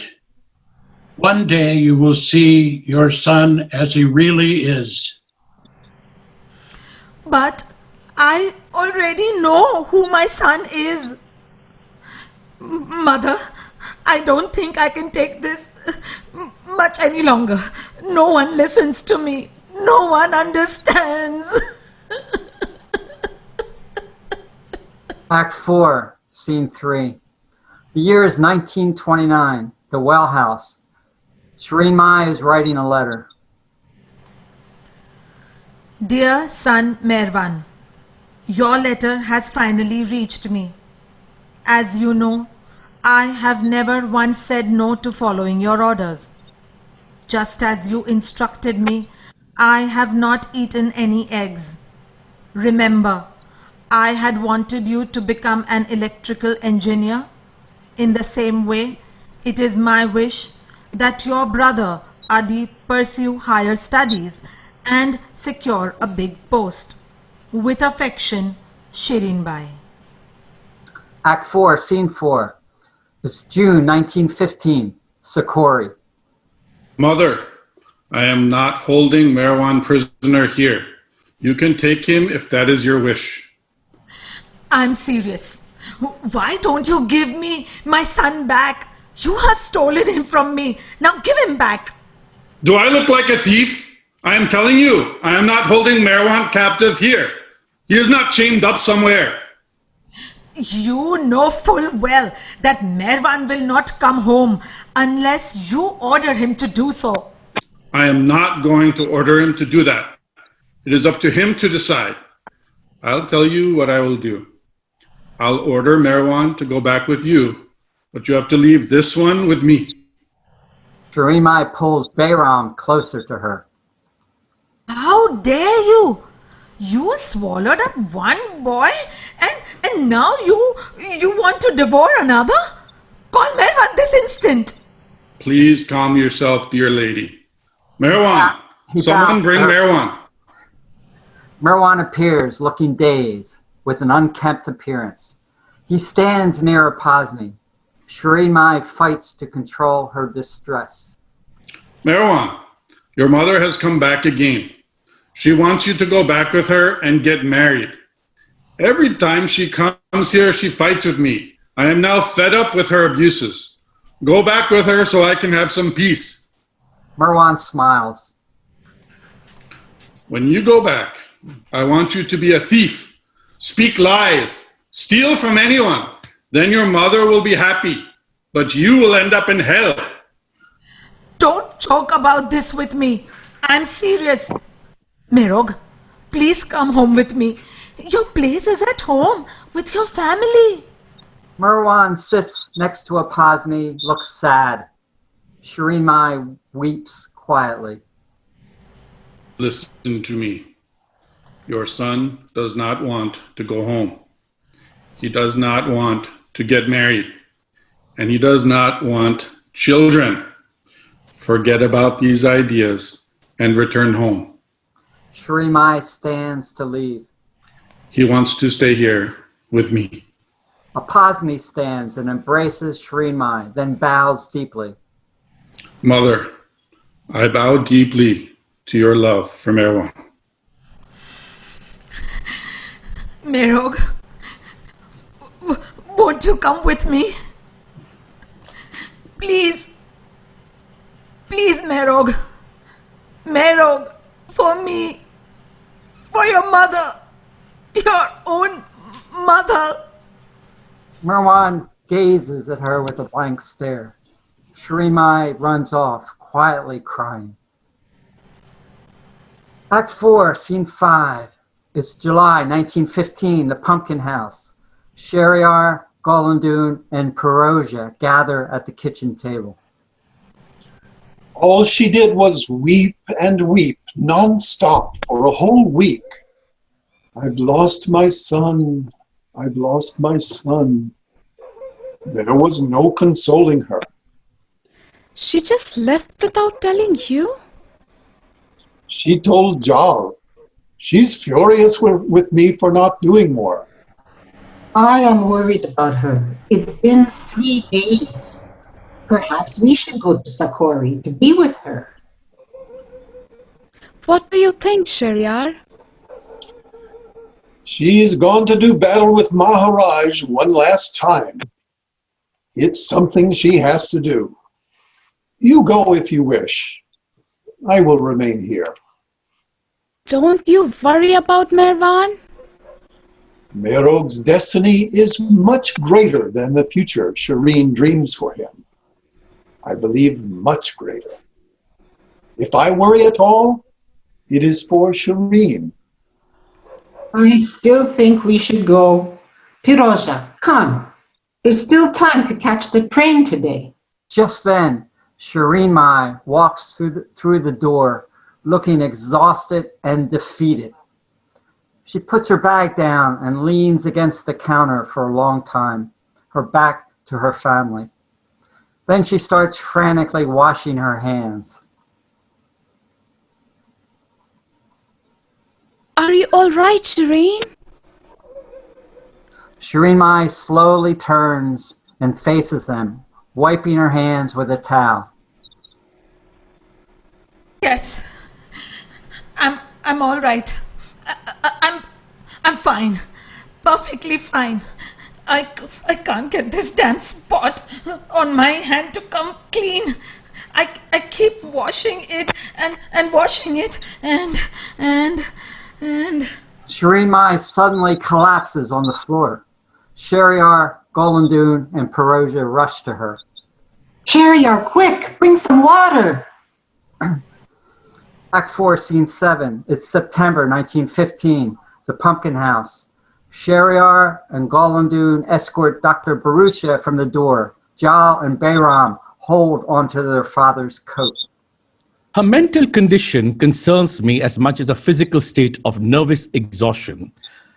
Her will to live seems, let's just say, the painful events of the past 2 years have seemed to have strained her nervous system beyond its ability to cope. But it's all been almost 6 weeks since she's taken to her bed, doctor. Surely there must be a specialist in Bombay you could consult with. She barely eats. Is Memo going to die, Father? No, son. But why hasn't Merog come to see Memo? She would be better if Merog came to see her. You wrote to him again, didn't you, Bubble? Yes, son. I have already discussed her case with Dr. Mindwala in Bombay from the Neurology Institute. He says her symptoms are consistent with the diagnosis of hysteria. It is an illness peculiar with women. In Europe, they've had some success treating hysterical female patients with a technique they call hypnosis. There is an Austrian neurologist by the name of Dr. Freud who's advanced the medical use of hypnosis. Unfortunately, because of the war, there are no medical doctors in India who've trained in such a procedure. So, what do you recommend, Doctor? I'm certain her illness will run its course. There could also be a severe hormonal imbalance brought on by high levels of stress. Perhaps it's not a good idea for Merwan to visit her right now unless he plans to stay. If he were to leave again after a brief visit, she would have a setback. In situations like this, time and nature itself are the best healers. In the meantime, persuading her to take nourishment and drink plenty of fluids.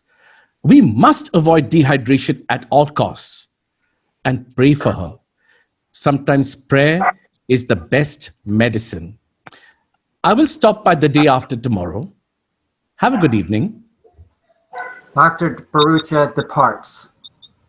What did he say, Bobo? Is Memo going to be okay? He said she will soon be up and scolding you just like before. Now it's time for bed. Jal, you tell him a story tonight. I am going to sit with your mother. It's Thursday evening, so tell your brother the tale about the old woodcutter and Mushkil Gusha, and take some dates up with you to share. I wish Mushkil Gushka would come and visit our house tonight. Maybe he could make Memo better. Maybe he will, son. Maybe he will. I'm going to collapse myself if I don't get some sleep. Shehryar, will you be okay by yourself? You rest, mother. Yes, done. Yes, done. Yes, done. Golandun, Jal, and Bayram leave. Shehryar sits next to Shireen Mai, asleep in bed. He recites a ghazal from Hafez's divan. Suddenly, the room is awash in light. Two luminous figures appear, Merwan and Sai Baba. Shehryar watches in silence. They approach Shireen Mai and stand silently by her bed. After several moments, the vision fades. Shireen Mai bolts up as if an alarm had rung. Sherog, I am so thirsty. Can you pour me some water? Shehryar pours a glass of water. She sits up, drinks, and looks around the room. What time is it? Where have I been? Have the children eaten? And look, how disheveled you are, Sherog. Have you gone back to dressing like a wild dervish?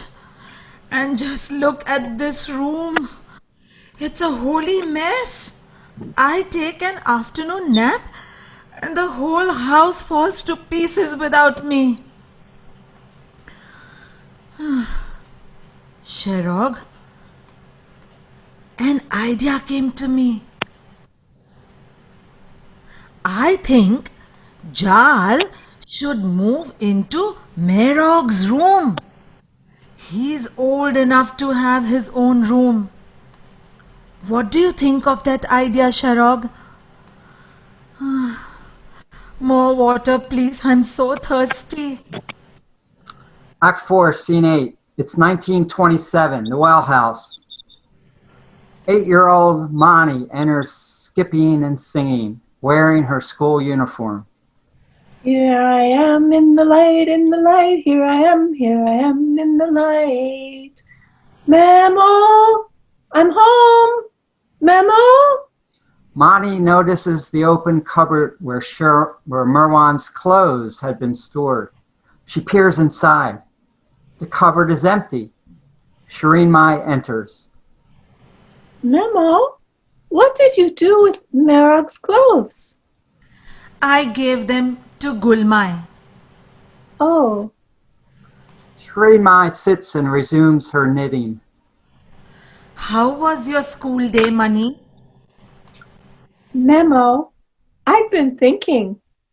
I've decided that I don't ever want to marry. As soon as I finish, I want to go stay with Merog for good. We'll see about that when the time comes. Perhaps you'll change your mind when you are older. Oh no, I will never change my mind. Merog's my brother, and he's God. Why would I want to marry? Maybe your father and I would like at least one of our children by our side in our old age. Grandchildren would be nice too. That's why.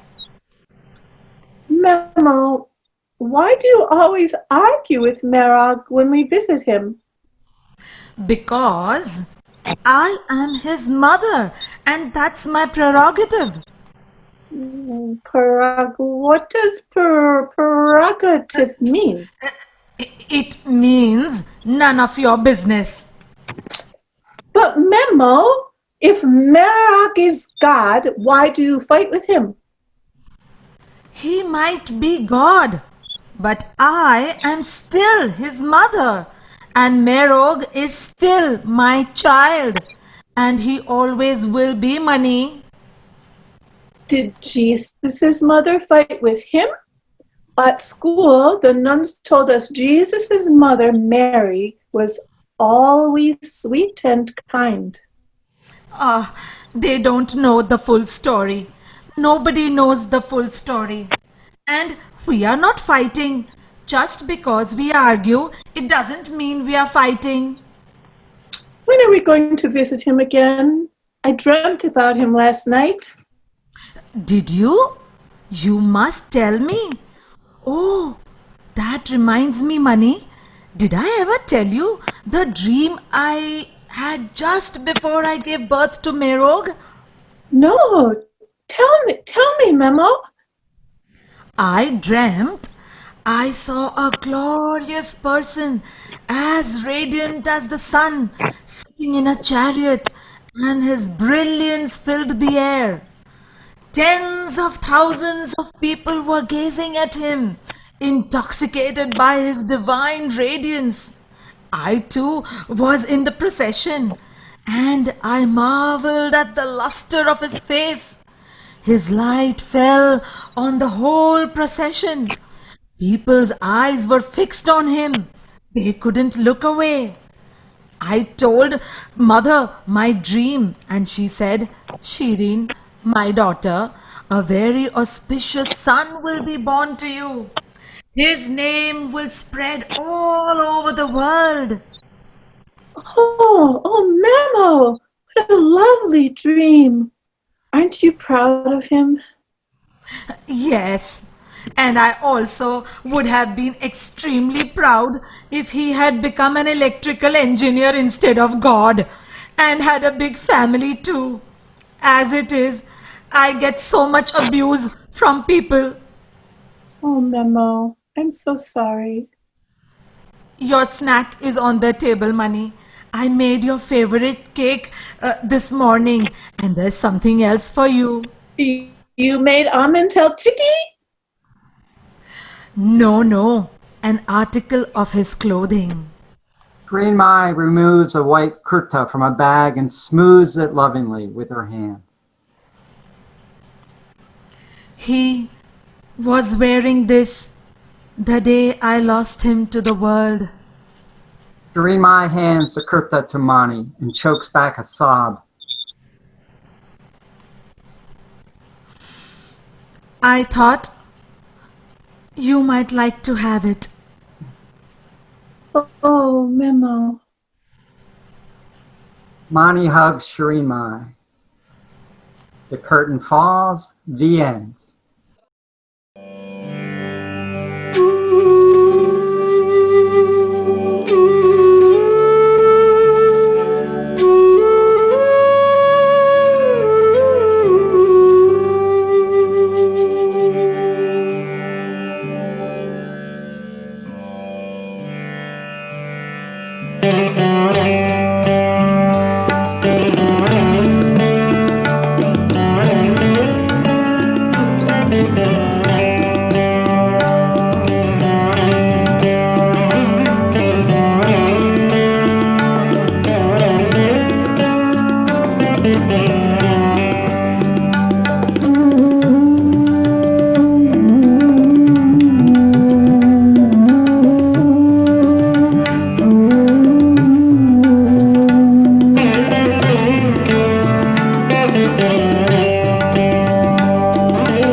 I would love for a moment where each cast member just unmutes for a moment and talks about their character a little bit and their experience. So I just want to say a very big thank you, and thank you, Joe, for this reality of this experience, because it will remain the most cherished thing for my lifetime.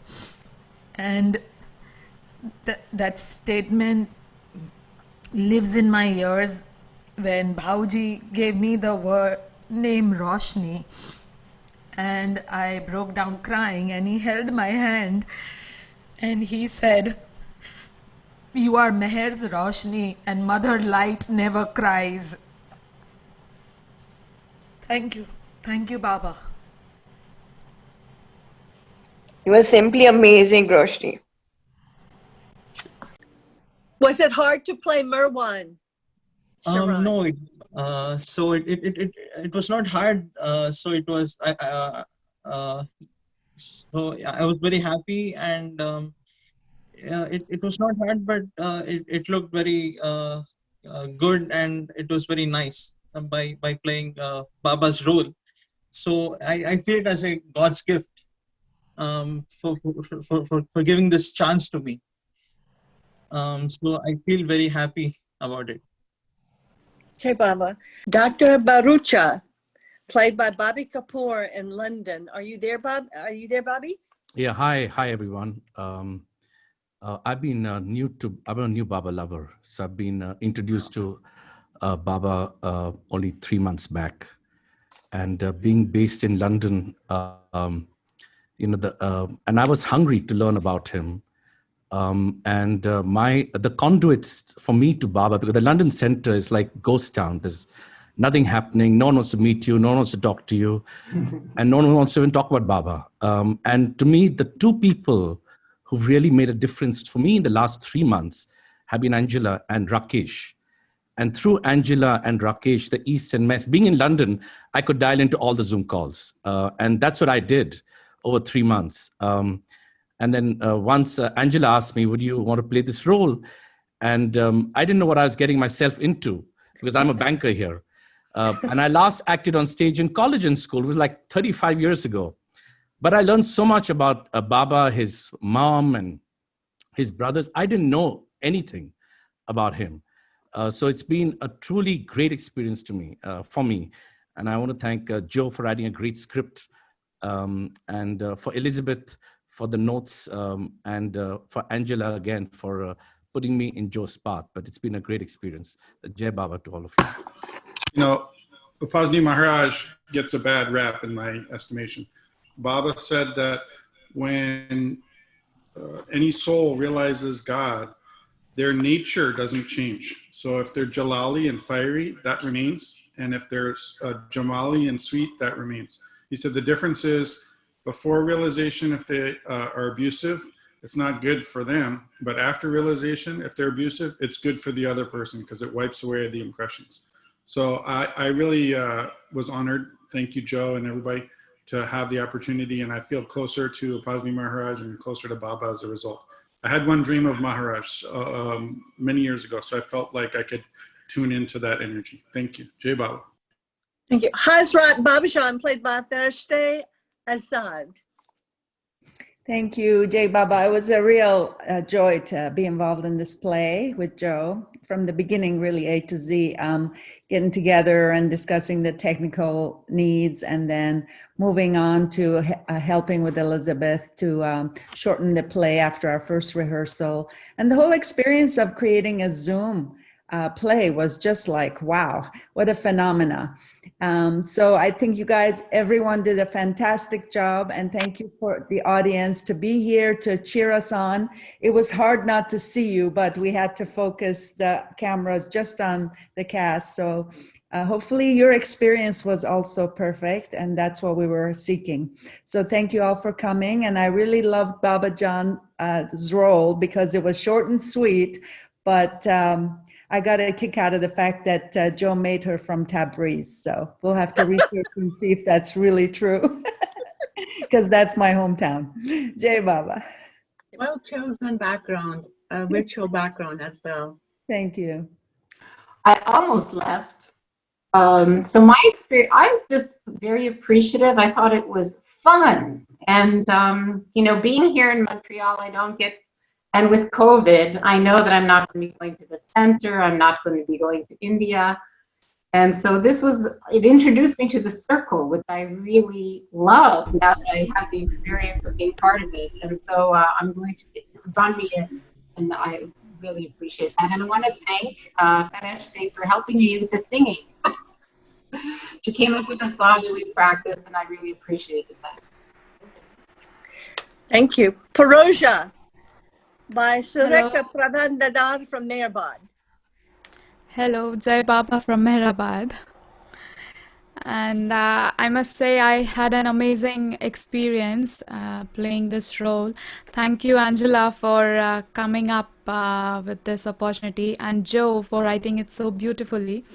And the way he guided us, the way he wanted this play to be played actually virtually, and the notes that Elizabeth and other observers have taken down and helped us, to correct our roles. I should say the dialogue deliveries were also taken care of.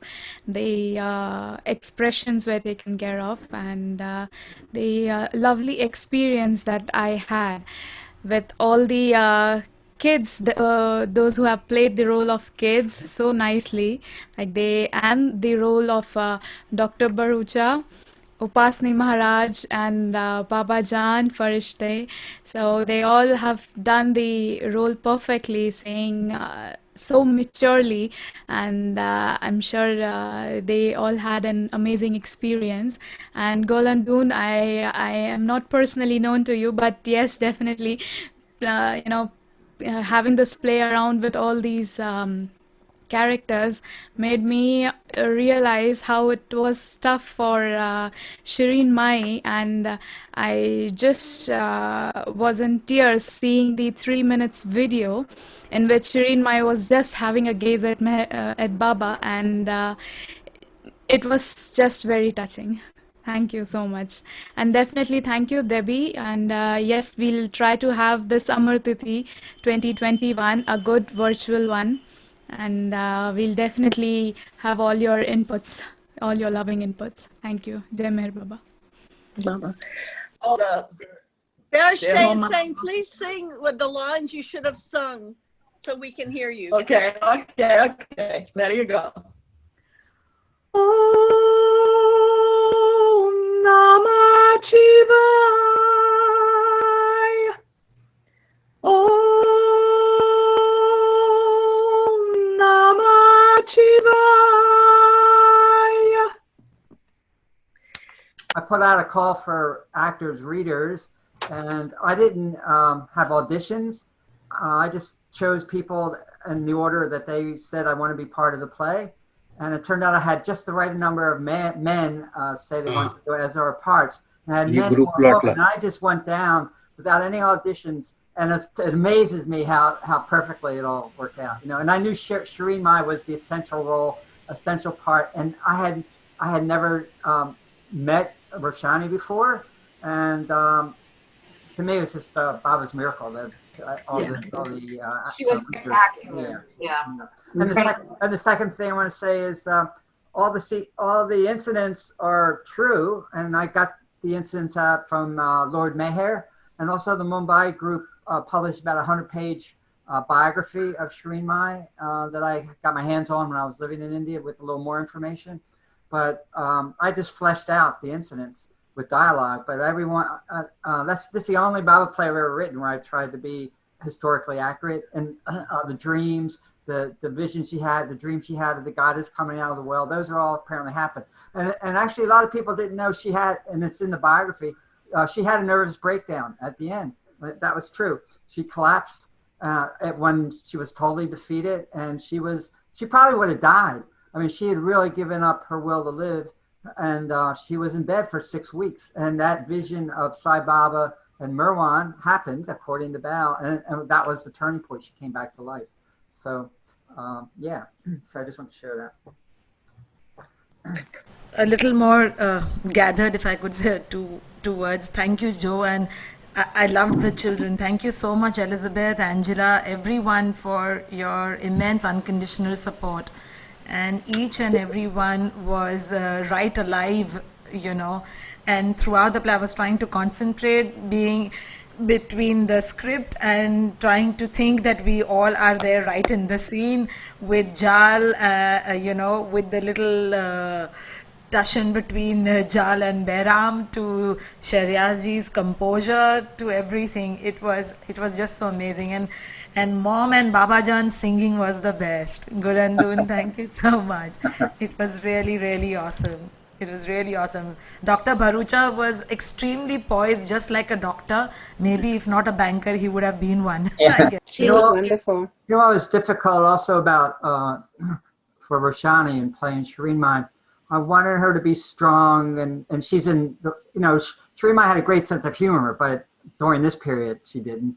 So I didn't want her to appear one-dimensional. She's very strong and assertive, but also has a very tender, loving side. You know, behind her chastising her family, it's just a loving mother. So to balance both, and I think she got that, to be, you know, fierce and strong-willed and powerful, but at the same time vulnerable and tender and loving, and like the scenes where she's crying with Narian and etc. So I thought she did that beautifully, to present a complex personality with a whole range of emotional expression. So that was the most challenging part in the play. You know, it was just wonderful. Avatar. All right, Avatar. Meher Baba Meher ki Baba ki Avatar, jai. Meher Avatar, Baba Meher ki Baba Meher ki Baba ki jai. jai. Avatar, Meher Baba ki Jai. jai. Wow. Bye, everyone. Thank you.